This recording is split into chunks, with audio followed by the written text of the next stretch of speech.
Me hace mucha ilusión presentar a Mila Ramos, la verdad me ha hecho mucha ilusión cuando me lo han pedido, porque Mila es un referente para la cooperación española, hecha con enfoque feminista y de derechos humanos, y para mí es un referente, la verdad. Voy a empezar con unas palabras que ella misma cita, que son de Emma Goldman, y dicen: la verdadera emancipación no surgirá de las urnas ni de los juzgados, surgirá del alma de las mujeres. Esto ya la describe bastante a ella. Mila Ramos es la directora general y presidenta de Mujeres en Zona de Conflicto, que es una organización no gubernamental cuyo fin primero es la denuncia de la situación de las mujeres en los conflictos armados. Es una ONG pacifista que subraya la responsabilidad de todos los estados para poner fin a la impunidad y para enjuiciar a los culpables del genocidio, crímenes de lesa humanidad y crímenes de guerra, especialmente los relacionados con la violencia sexual y de otro tipo contra las mujeres y las niñas. Mila Ramos coordina proyectos en el Estado español y de cooperación internacional para el desarrollo en Bosnia, Kosovo, Marruecos, Palestina, Colombia, Paraguay y Mali. En su trayectoria también ha sido corresponsal en Bosnia, imparte formación sobre género y desarrollo, género y conflictos armados e identidades de género en diferentes universidades españolas. Y ha publicado hasta poesía, también muchos trabajos de investigación sobre género y desarrollo, mujeres y refugio, los feminismos del siglo XXI, y recibió un premio en el año 2000, el premio Meridiana, concedido por la Junta de Andalucía por su lucha en favor de la igualdad y su trayectoria literaria. Aquí ha venido hoy a hablarnos sobre la nueva cartografía de las migraciones, y le estamos muy agradecidas, la verdad, de haber venido a compartir con nosotras toda su experiencia. Gracias, Mila.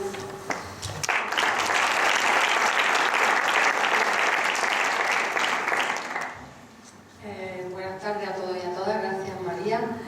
Y gracias a la Congregación de las Madres Irlandesas por cursarme esta invitación que ha aceptado con todo el agrado del mundo. Para mí es un placer estar aquí hoy con todas vosotras y con todos vosotros, intentando, pues bueno, de alguna manera el trasladar lo que entendemos, lo que yo entiendo por la nueva cartografía de las migraciones y por intercambiar también los puntos de vista que podamos tener sobre esta cuestión. Antes de nada, porque bueno, yo creo que es importante también la contextualización, me gustaría comentaros brevemente el trabajo de MZC en Marruecos.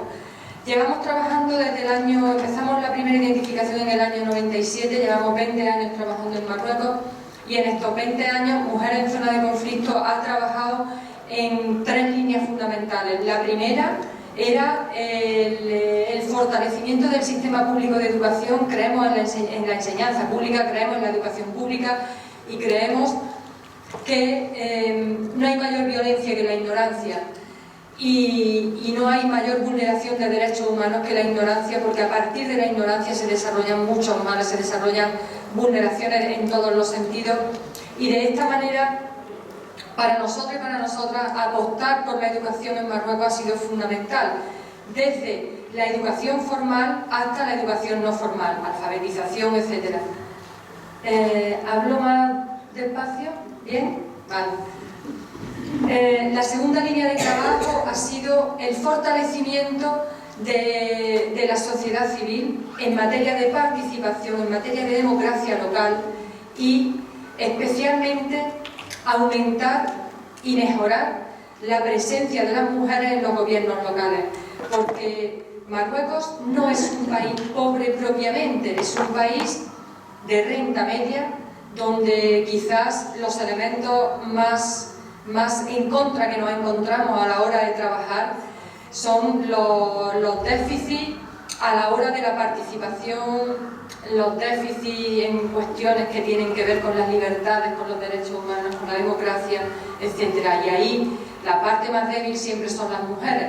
Las mujeres tienen un acceso muy restringido a la toma de decisiones, tienen un acceso muy restringido a los puestos de decisión, y en ese sentido nos parecía importante, porque como María señalaba en las palabras de Emma Goldman, efectivamente Marruecos, como cualquier otra sociedad, si entra en esa modernidad, que no es la modernidad que tenemos en Occidente, sino lo que cada uno entienda por modernidad, que es avanzar en materia de derechos, que es avanzar en definitiva, va a entrar de la mano de la mujer o no va a entrar.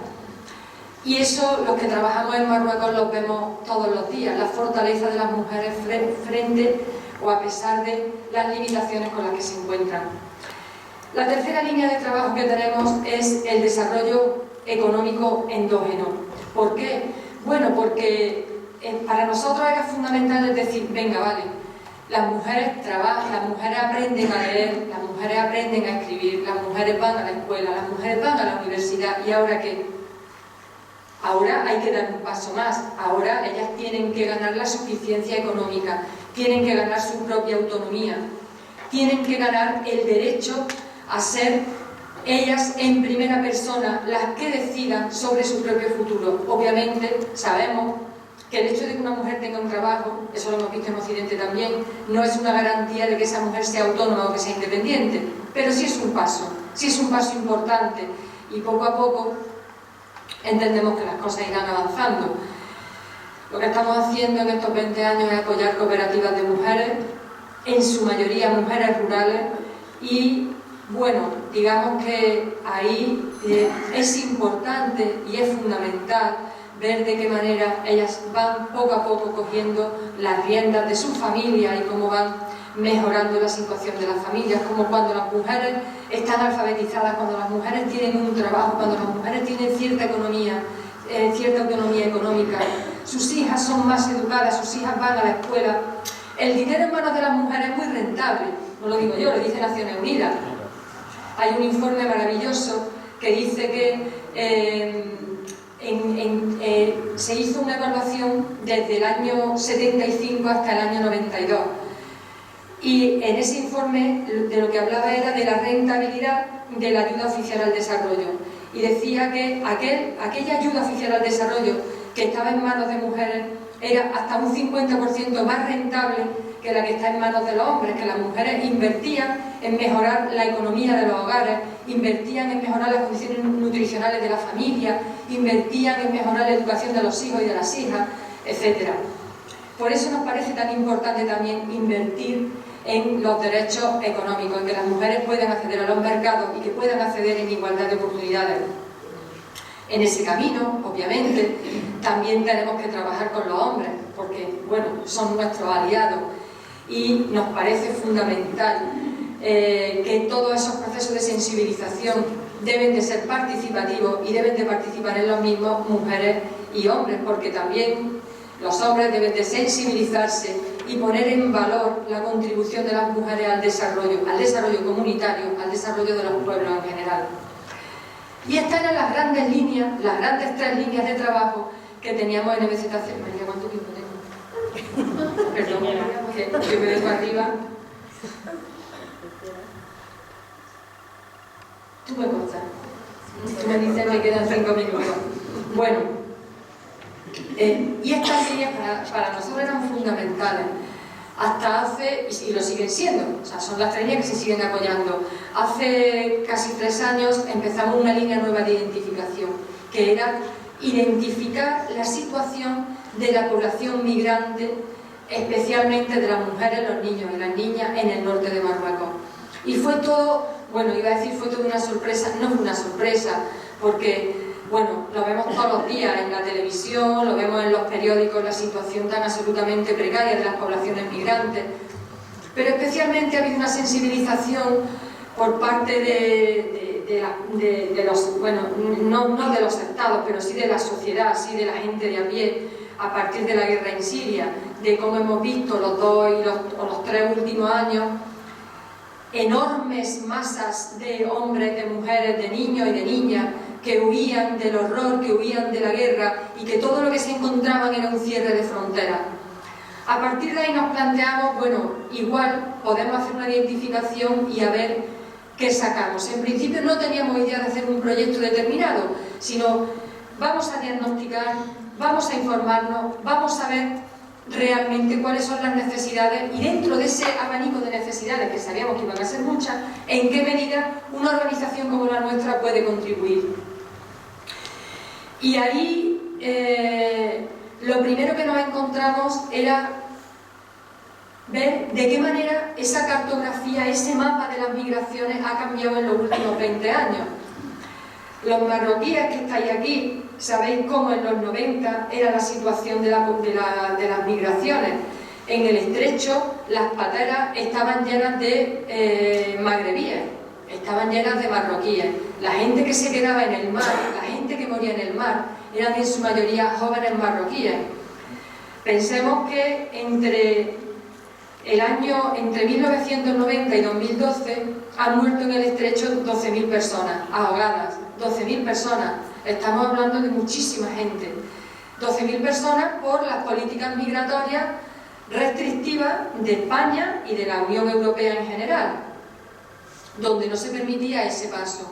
¿Por qué los marroquíes y las marroquíes emigraban? Buscando una vida mejor, lo mismo que los españoles en su momento emigraron a Francia, Alemania o a Suiza, o lo mismo que los italianos también lo hicieron, o los griegos, todos aquellos países que la economía en aquel momento, en sus ciudades, en sus pueblos, en sus sitios de convivencia, no daban lo suficiente como para poder mantener a su familia.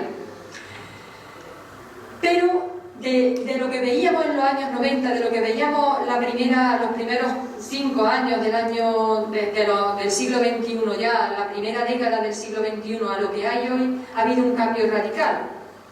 Primero, el rostro de las migraciones, aunque es verdad que las mujeres siguen siendo minoría, pero el rostro de las migraciones cada vez tiene más cara de mujer. Las mujeres salen y salen con sus hijos.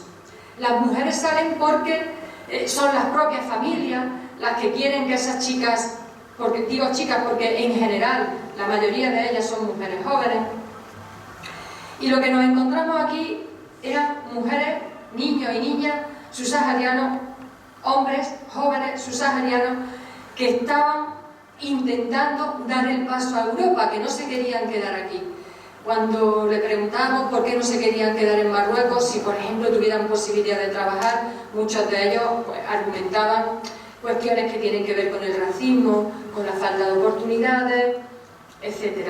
De tal manera que lo que ellos querían era dar un paso hacia el otro lado, dar un paso hacia esa Europa que ven en la tele, que es una Europa próspera y que luego no se corresponde con lo que pasa allí, porque si realmente aquí lo están pasando mal, probablemente en un país europeo como Francia, España, igual sí que van a tener más posibilidades, pero van a seguir pasando enormes dificultades, como estamos viendo actualmente en los diferentes estados de los que cada una y cada uno venimos hasta ahora.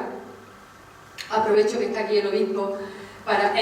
Ellos trabajan desde el obispado, se trabaja con poblaciones migrantes y bueno, probablemente podrá aportar, si quiere, después al debate.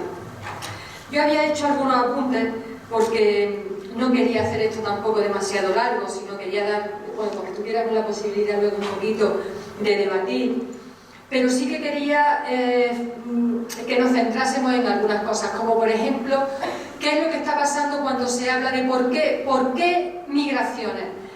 Y oímos cosas como choque de civilizaciones, oímos cosas como hay que reforzar la seguridad, hay que cerrar las fronteras. Entonces, tal vez deberíamos de preguntarnos que cuando hablamos de seguridad, también en Marruecos, cuando se dice, es que se provoca una mayor inseguridad. Cuando hablamos de seguridad, ¿de qué estamos hablando? ¿Estamos hablando de seguridad humana? ¿O estamos hablando de una seguridad militar, policial, que realmente no va a garantizar en ninguna medida que las poblaciones no vengan? Y no lo van a garantizar, van a seguir viniendo porque no vienen por gusto. Van a seguir viniendo porque vienen movidos por la guerra, por la miseria, por la pobreza y la pobreza extrema, etc. Nadie abandona su casa porque quiere. Quien abandona su casa es porque busca una vida mejor. De tal manera que con las políticas restrictivas lo único que vamos a conseguir es empeorar la situación.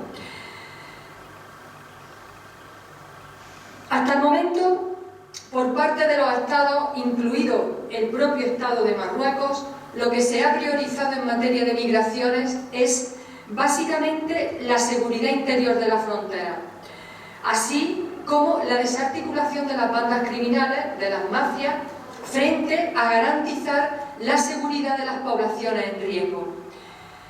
En ese caso tendríamos que plantearnos quién gana. Y es curioso cuando estamos trabajando con las mujeres, especialmente porque, bueno, siempre trabajamos con mujeres subsaharianas, y se le pregunta por ese salto, ¿cómo quieren dar el salto?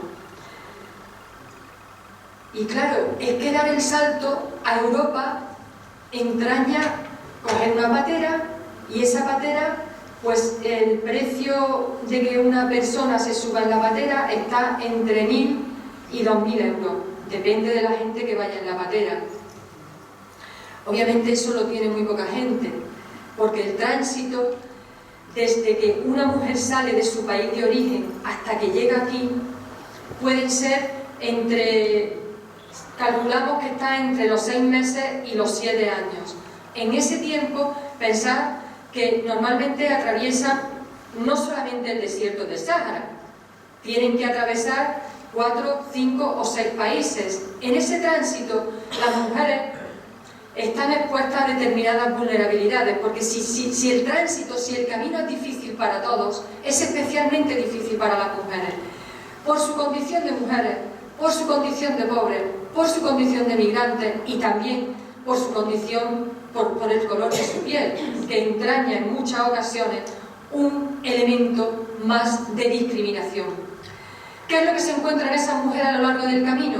Que está absolutamente documentado. Se encuentran violaciones sistemáticas de los derechos humanos, de sus derechos, incluida la violencia sexual, abortos forzosos, embarazos forzosos, matrimonios forzosos, que no es otra cosa que esclavitud sexual. Cuando esas mujeres llegan a Marruecos, lo que estamos viendo ahora mismo es que muchas de ellas salieron de su casa solas y cuando llegan aquí tienen 1, 2 o 3 niños. Muchas de ellas de maridos diferentes, producto de violaciones, etc. Una parte importante de ellas sobrevive en los arrabales de Tánger y otra parte sobrevive en los bosques del Burubú, sobre todo en la zona que hay entre Tánger Med y Ceuta. Las mujeres que están en ese bosque están expuestas a una mayor vulnerabilidad. Todas las que han pasado por allí dicen que han sido víctimas de violaciones sistemáticas por parte de su propia comunidad. Os puedo contar un detalle. En el mes de agosto estuve en el CETI, que es el Centro de Internamiento Temporal de Ceuta, donde está la población migrante que consigue cruzar. En ese momento, fue poco después del salto de casi 400 personas, y en ese momento había 600 personas en el CETI, cuando hay cabida para 400. De esas 600 personas había 19 mujeres, todas subsaharianas. Tanto el director del CETI como la subdirectora de tratamiento y las 2 trabajadoras sociales que han contratado desde hace un año decían que esas 16 mujeres eran víctimas de trata. El 100% de las mujeres que han pasado por el CETI de Ceuta son víctimas de trata con fines de explotación sexual. Eso nos tiene que dar algunas claves, y es, obviamente, los tratantes están aquí, las mafias de trata de personas están aquí. Trata de explotación sexual, pero también trata con fines de mendicidad. Cuando veis a las chicas que están, mujeres con sus niños y sus niñas subsaharianas, que están en Marjan o que están en otros puntos de Tánger, no penséis que van allí motus propios, van allí porque hay una red organizada que las obliga a la mendicidad, que es una forma de trata, y que luego pues tienen que pagar su impuesto revolucionario a la red de la cual dependen. De la misma manera, son víctimas de trata laboral, tanto aquí como muchas de ellas cuando cruzan a España. En España mi organización trabaja de una manera intensa en la detección y atención integral a las mujeres víctimas de trata con fines de explotación sexual. En los últimos años, la mayoría de las mujeres con las que estamos trabajando son mujeres subsaharianas. Ellas nunca te van a decir que son víctimas de trata, pero sí que hay indicadores de relevancia suficiente como para poder, en muchos casos, identificar la situación por la que esas mujeres están atravesando. Es importante que pensemos qué se puede activar desde la sociedad civil, qué elementos son importantes para poder activar de la sociedad civil, porque muchas veces cuando estamos en encuentros, cuando estamos, bueno, en situaciones como esta, pues siempre hay gente que pregunta, bueno, ¿y nosotros qué podemos hacer ante esa realidad? Se pueden hacer muchas cosas. La sociedad civil, la sociedad organizada, tenemos mucha fuerza.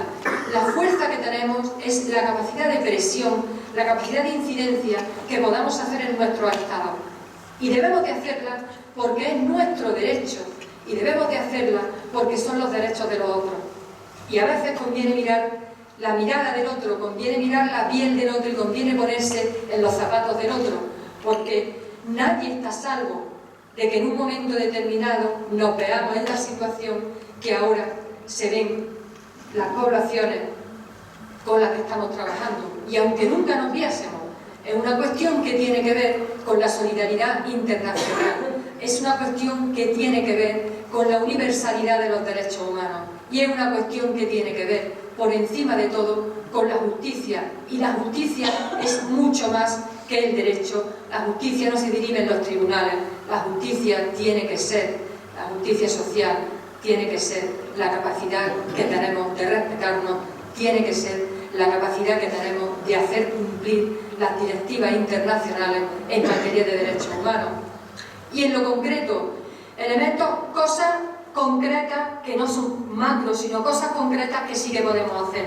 Había hecho algunas anotaciones, como por ejemplo, establecer un sistema legal para que en frontera se puedan hacer visados en caso de personas con necesidades especiales. ¿Cómo es posible que aquí haya hombres y mujeres de Liberia, de Sierra Leona, de República Democrática del Congo, países en guerra, países en una situación extremadamente grave, países en los cuales sus ciudadanos y sus ciudadanas tendrían derecho a tener un visado humanitario? Sin embargo, cuando llega a una frontera, no solamente no se les da un visado humanitario, sino que en muchas ocasiones se les deporta. Es importante que desde las organizaciones sociales, como las que estamos aquí, tanto laicas como religiosas, presionemos a nuestros estados, a cualquiera de los estados, para que se establezca un sistema que es muy fácil, que algunos estados lo tienen establecido, que es muy fácil establecer un sistema de visado automático en caso, visado humanitario, que se llama visado humanitario para casos especiales. Igualmente, sería importante garantizar los derechos fundamentales de las poblaciones migrantes, especialmente las poblaciones irregulares, y en ese caso lo tienen que garantizar los estados, porque claro, garantizar los derechos de la población migrante en situación de irregularidad, bueno, es que ahí tendrían que tener los mismos derechos que los ciudadanos del estado en el que residen, ¿no? Lo realmente complicado es garantizar, presionar para que los migrantes irregulares puedan tener los mismos derechos. También me parece importante que debemos de tener en cuenta en esa pequeña hoja de ruta la importancia que tiene activar mecanismos de coordinación para la identificación precoz de mujeres con necesidades especiales, de mujeres de alta vulnerabilidad, como por ejemplo aquellas víctimas de trata, porque hay protocolos internacionales. El caso del Estado español, de Francia, de Irlanda, de Inglaterra, todos estos países tienen planes de acción contra la trata, por ejemplo, y tienen planes activados para el trabajo en frontera.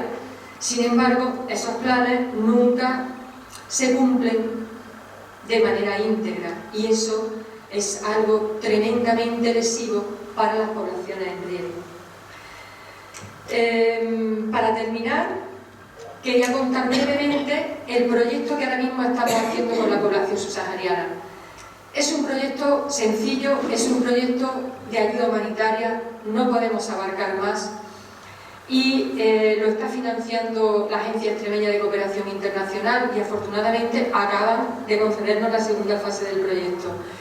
El proyecto pivota sobre 3 ejes fundamentales, digo, todos en el marco de la acción humanitaria. El primero es la atención jurídica, porque nos parece importante en este año, que sabéis que Marruecos está acelerando la regularización de la población migrante. Lo que estamos haciendo es informar a las mujeres migrantes sobre la posibilidad que tienen para regularizarse en Marruecos. Y bueno, y llegado el caso, para buscar el arraigo. El segundo eje sobre el que pivota la acción es la atención sanitaria.